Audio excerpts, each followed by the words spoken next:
what is up? We are currently in London Bridge, and the weatherman said it was going to be a beautiful sunny day, and I think he's lied. So what we're going to be doing is we're going to be shooting on the X100V, but we're going to change the EVF to be black and white. And that is absolutely game changing, because if you want to get vivid colors and interesting light streaks in your images, then you need a lot of available light. And when there's a lot of cloud cover, there isn't a lot of available light. And by shooting in black and white, we are able to simplify the process. We are able to think about shape. We're able to think about composition. We don't have to think about light and color so much. And I find that I think in a different way when I'm shooting in black and white, and I come up with a lot more creative compositions. May not be better photos, but the goal is to get out and practice just getting better and better and better at seeing the world. And black and white allows you to do that.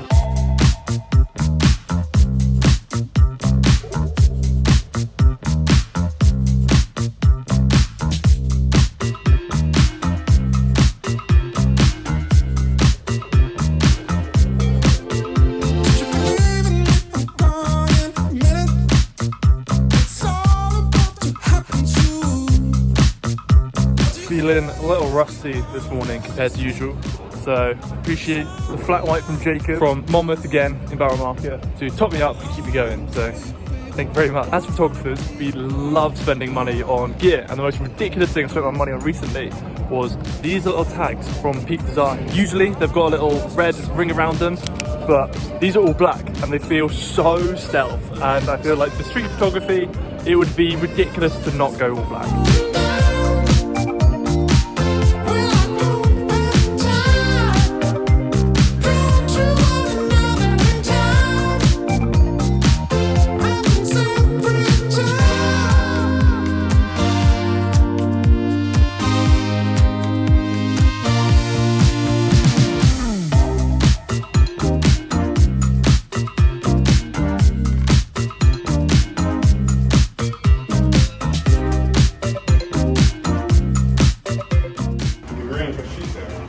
Oh yeah, so we are now down at the base of Tower Bridge, and we're trying to fit the peak of it and the city all in one frame, split by this part of the bridge.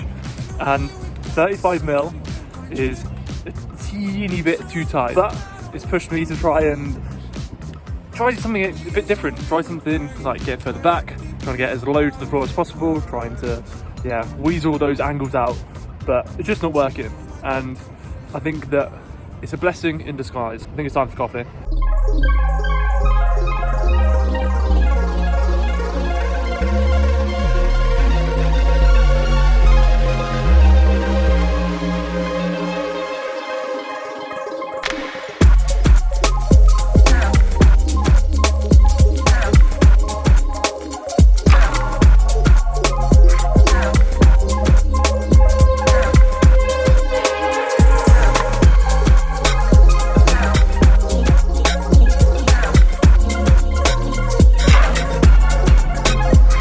It is another freezing ass morning in London. You may be able to tell, hella overcast, and I'm in Westminster. As you can see by Big Ben, and all over here is the London Eye.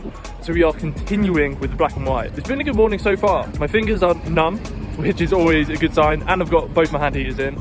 But the plan is to keep shooting, keep experimenting.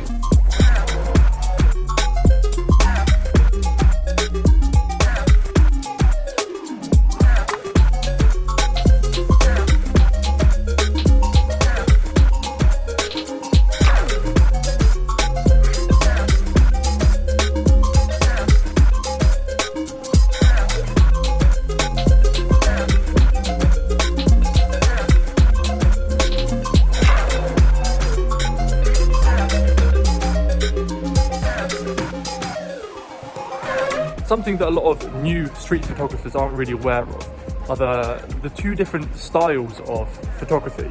You've got the hunter style, where you go out and about, you see a frame, you shoot it, you move on. And there's the farmer. This is where you see a composition that you like, and you kind of hang around and you wait and you see what materializes and what develops. And often when I've been helping people learn photography, they will take a photo and then be like, yep, happy with that, and move on. But there's something to be said about sitting and waiting and trying something new. seeing how else you can present the same scene that you're seeing in a different way that is also interesting. How can you perhaps wait until another subject comes in and you can time it even better? And this is something that is so underrated. And when you look at the best photographers, they take so many photos. So it's so important to, when you're out and about, keep shooting, keep trying new things, keep trying different things. And then the whole world will open up to you and it will feel like everything is a playground because you'll have learned so many different ways to take interesting photos. It doesn't matter if the photos are crap, as long as you're experimenting, you are learning, you are playing, you are getting better at your craft. So I've been having a couple of people recently reach out saying that they're having a bit of a hard time with the X100V, and I completely appreciate that. And there's two things that are going on. Number one is that there is a taste gap, and I'm going to do a video on this explaining this a little further. But essentially, because you're into photography, you have good taste. You want to take great photos, and unfortunately, your skill level isn't there yet. I think that you'll never quite close this taste gap. You'll always be slightly off the level that you want to be shooting at. Like, I want to be taking much better photos, but again, it's a taste gap.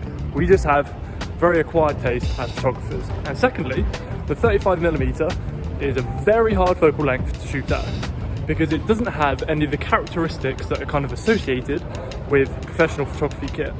And so what I mean by that is it's not particularly wide, so you don't get that wide angle distortion perspective which looks cool in photos. It's also not particularly tight, so you don't get any of that compression and you don't get crazy bokeh balls.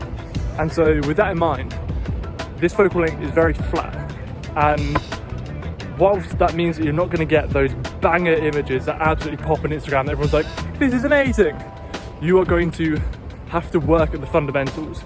And by understanding these fundamentals, you're going to have an infinitely better understanding of actual composition. And when I first bought this camera, I was like, dude, this is hard. I was like, I've made a huge mistake because, yeah, the first couple of times I went out and took photos with it, I'd spent hours doing it and come back with like one, maybe two photos. I was like, yeah, these are all right. And that's very different to now, where most of the photos I'm taking I'm reasonably happy with. And that has just come from iteration. That has come from just banging it out over and over and over again. And I think that that's often overlooked, is when you look at pros. Pros can spend hours, they can spend all day thinking about photos. And that's just time that compounds.